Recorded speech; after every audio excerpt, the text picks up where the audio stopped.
You have Indiana and Penn State, which is going to be kind of interesting. Every time I see Indiana, I'm like, this guy, Kurt Cignetti, can coach football. He has that program as high as they have ever been.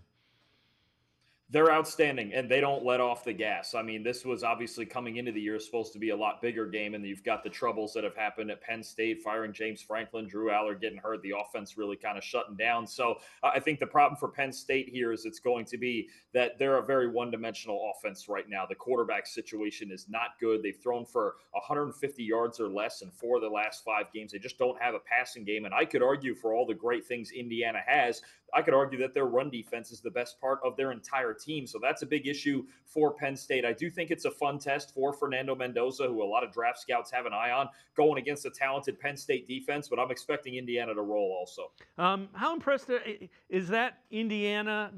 I know they're not on the schedule. Indiana, Ohio State, if that ends up being the Big Ten championship, that has the makings of a really good football game.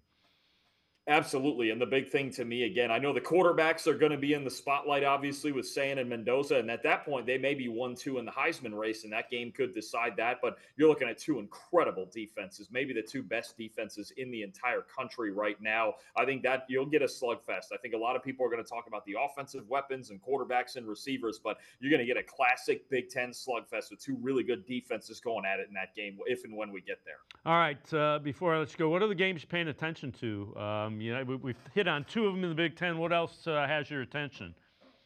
I'll give you 2 more big ones. First, in the SEC, it's always a highlight of the weekend when you get Alabama and LSU. LSU right off the Brian Kelly firing, but they still want to play with a lot of pride. They've still got a really good secondary, a good defense, and Garrett Nussmeier, of course, at quarterback, who are always a threat. Alabama's a 10-point favorite, but you know that game between those 2 is always close. And then looking in the Big 12, maybe the biggest game in the Big 12 this year between BYU and Texas Tech. BYU still undefeated in first place by themselves at the top of the Big 12, and Texas Tech with a boatload of talent, especially on defense. That's going to be a fascinating game to see where it goes in the rest of the Big 12 through the last 3 weeks of the season after this.